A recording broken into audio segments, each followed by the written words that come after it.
ماشاء اللہ لا حول ولا قوۃ الا باللہ العلی العظیم۔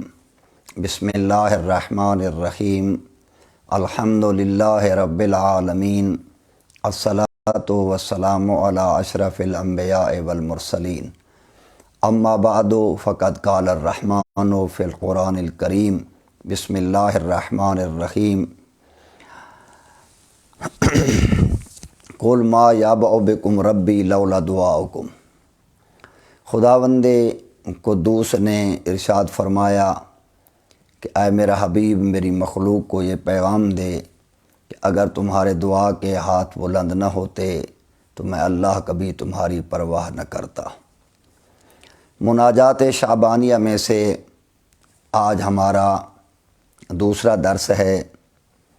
پہلے معصوم علیہ الصلاۃ والسلام کے وہ جملے اور ان کا ترجمہ۔ معصوم فرماتے ہیں تعلم ما فی نفسی و تحبر حاجتی و تعرف ضمیری۔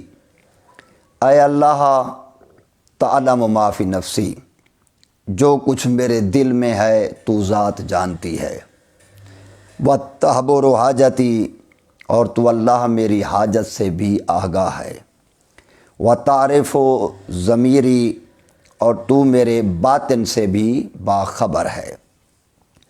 ولا یخفی علیک امر منقلبی، اور دنیا اور آخرت میں میری حالت بھی تجھ سے مخفی نہیں ہے۔ وما ارید ان ابدع بہ من منطقی، جس کا میں ارادہ رکھتا ہوں کہ وہ زبان پر لاؤں۔ واتفوہ بہ من طالبتی، اور اسے بیان کروں، حاجت کو ظاہر کروں۔ وارجوہ لعافیتی، اور اس میں اپنی عافیت کی امید رکھوں۔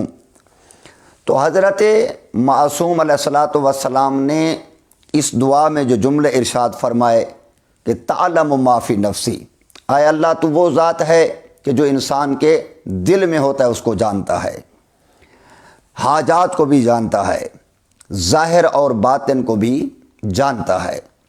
تو اب سوال پیدا ہوتا ہے کہ جب اللہ تعالیٰ انسان کے دلوں کے راز سے بھی واقف ہے، انسان کی حاجات کو بھی اللہ جانتا ہے، اور وہ جملہ کہ جو معصوم نے فرمایا اللہ اکبر کے وقت جرت مقادیروں کا علیہ یا سیدی، اور میری تمام مقادیر تقدیریں مجھ پر لکھی جا چکی ہیں۔ اے اللہ، ابتدا سے لے کر انتہا تک جو پوشیدہ ہیں، جو ظاہری ہیں، میرے حوالے سے تمام تقادیریں مقادیر لکھے جا چکے ہیں۔ تو اس حوالے سے اب سوال پیدا ہوتا ہے کہ جو اللہ انسان کے دل کو بھی جانتا ہے، اس کے راز کو بھی جانتا ہے، اور اس انسان کی تمام تقادیریں لکھی بھی گئی ہیں، تو پھر کوئی ایسا عمل بھی ہے کہ جو اللہ نے انسان کے لیے رکھا ہو کہ جو تقادیر اور جو انسان کی پوری زندگی کے معاملات لکھے جا چکے ہیں، آیا ان کو تبدیل کرنے کا بھی کوئی راستہ موجود ہے یا موجود نہیں ہے؟ تو قرآن مجید کے حوالے سے اگر اس دعا مناجات کے جملے لیے جائیں اور قرآن مجید کی کچھ آیات کو لیا جائے تو معصوم کا کلام قرآن کے عین مطابق ہے۔ مثلا اس سے میں پہلی آیت قرآن مجید کی ہے جو سورہ حدید کی آیت نمبر 22 ہے، جس میں خدا فرماتا ہے وَمَا أَصَابَ مِن مُصِيبَةٍ فِي الْأَرْضِ وَلَا فِي أَنفُسِكُمْ إِلَّا فِي كِتَابٍ مِّن قَبْلِ أَن نَّبْرَأَهَا إِنَّ ذَلِكَ عَلَى اللَّهِ يَسِيرٌ۔ خدا کیا فرماتا ہے قرآن میں سورہ حدید میں کہ جتنی مصیبتیں تم پر نازل ہوتی ہیں زمین پر، وہ سب کتاب لوح میں محفوظ ہو چکی ہیں۔ جو کچھ زمین پر تم پر نازل ہوتا ہے وہ لوح میں محفوظ ہے، اور وہ بے شک اللہ پر آسان ہے۔ اس دعا حضرت کے اس جملے کے ساتھ قد جرت مقادیروں کا علیہ۔ دوسری آیت سورہ تغابن آیت نمبر 11 میں خدا فرماتا ہے ما اصابہ من مصیبت الا باذن اللہ، جو کوئی مصیبت آتی ہے وہ اللہ کے حکم سے آتی ہے۔ تیسری آیت سورہ یونس کی آیت نمبر 49 میں خدا فرماتا ہے قل لا املک لنفسی ضرا ولا نفعا، اے رسول تم کہہ دو کہ میں اپنے واسطے نہ نفع پر قادر ہوں نہ نقصان پر قادر ہوں۔ تو ان 3-4 آیات اور مولا کی اس مناجات کا نتیجہ یہ نکلتا ہے کہ جب ہر کچھ لکھا گیا ہے اور اللہ انسان کی ضمیر سے بھی واقف ہے، انسان کے ظاہر سے بھی واقف ہے، انسان کے دل سے بھی واقف ہے، تو پھر اللہ نے ایک راستہ رکھا ہے انسان کے لیے، اور وہ خود خدا پسند کرتا ہے کہ بے شک میں تیری حاجات سے واقف ہوں، لیکن میں کریم چاہتا ہوں کہ تو ان حاجات کو اپنی زبان پر لا، تاکہ میں اللہ تیری زبان کے ذریعے ان حاجات کو سنتا رہوں۔ تیرے سینے میں جو چھپا ہوا ہے اس کو اپنی زبان پر لا، تاکہ میں اللہ اس کو سن لوں۔ تو عزیزان سامعین محترم، خداوند کریم نے جو کچھ انسان کے لیے لکھ دیا ہے قرآن کے مطابق بھی اور ان مناجات کے مطابق بھی، کہ مولا نے فرمایا وَقَدْ جَرَتْ مَقَادِيرُكَ عَلَيَّ یا سیدی، کہ تمام کی تمام تقادیر اور مقادیر مجھ پر لکھی جا چکی ہیں۔ تو اس میں جو نقطہ سمجھنے کا ہے وہ یہ ہے کہ انسان اول زندگی سے لے کر آخر زندگی تک جتنی زندگی گزارتا ہے وہ تمام فیصلے اور قضاء پہلے لکھے جا چکے ہوتے ہیں۔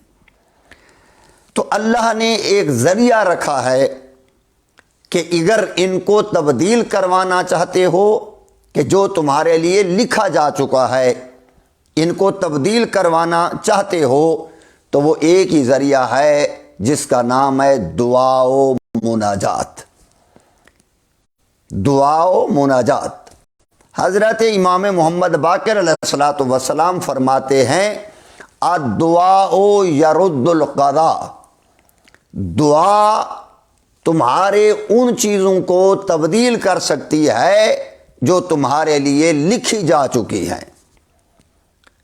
گویا دعا اتنی بڑی اہمیت کی مالک ہے اور اتنا بڑا عظیم عمل ہے کہ جو انسان کی زندگی کے حوالے سے تقادیر لکھی جا چکی ہیں ان کو بھی تبدیل کروانے کا طریقہ اللہ نے اس دعا کو رکھا ہے۔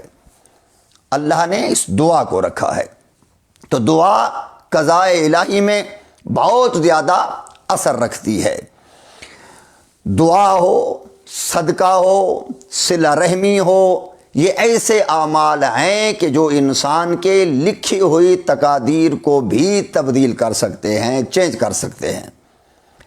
تو ان صلہ رحمی ہو، دعا ہو، صدقہ ہو، تو ان میں سے آج صرف ایک واقعہ صدقہ کے حوالے سے، کہ صدقہ ہی انسان کی لکھی ہوئی قضا کو کیسے تبدیل کر سکتا ہے، تاکہ اس پورے کے پورے چیپٹر کا نتیجہ نکل جائے کہ جب خداوند کریم نے تمام مقادیر بھی انسان کے لیے لکھ دی اور حاجات سے بھی واقف ہوتا ہے، تو یہ دعا اور صدقہ اور صلہ رحمی اور کافی سارے اعمال ہیں جو انسان کی زندگی کو تبدیل کر دیتے ہیں۔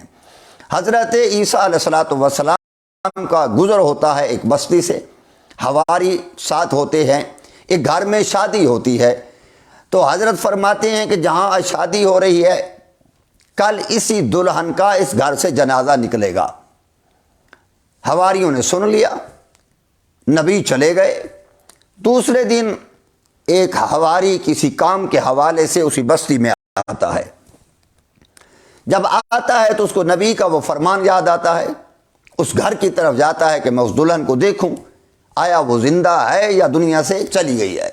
جب وہ آتا ہے تو دیکھتا ہے وہی خوشی کا سامان ہے، لوگ خوش ہیں، دلہن بھی موجود ہے۔ شام کے وقت وہ حواری حضرت کے پاس آتا ہے، یا نبی اللہ آپ نے فرمایا تھا وہ دلہن چلی جائے گی دنیا سے، میں دیکھ کر آیا ہوں وہ زندہ ہے۔ تو جب ان کے ذہن میں شک آ جائے تو نبی کا کام ہے کہ ان لوگوں کے اس دل کے شک کو دور کریں، تاکہ آنے والے دنوں میں جو نبی کلام فرمائے وہ لوگ اس کو قبول کریں کہ نبی کا کلام برحق ہوتا ہے۔ دوسرے دن نبی حواریوں کو ساتھ لے کر چلے گئے، اس شخص کے گھر گئے، دروازہ کھٹکایا، وہ باہر آیا، نبی اندر تشریف لے گئے۔ جب اندر گئے تو اس دلہن کے پاس گئے جو بیٹھی تھی، تو نبی نے فرمایا ہاں کل تو آئی، پہلی رات تھی اور پہلا دن، تو نے ابتدا اس گھر میں کیسے کی ہے؟ تو وہ کہتی ہے کہ 3 دن تک یہاں کا رواج ہے کہ دلہن گھر سے باہر نہیں جاتی۔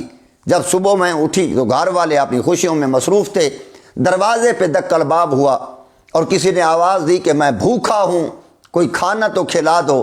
تو میں نے اپنے آپ کو کہا کہ تیرا زندگی کا پہلا دن ہے، اس گھر میں نیا دن ہے، زندگی میں نیا دن ہے، اس گھر میں پہلا دن ابتدا کرنے کا۔ تو لہٰذا میں اٹھی اور کچھ کھانا اٹھایا، صدقے کے طور پر میں نے دے دیا۔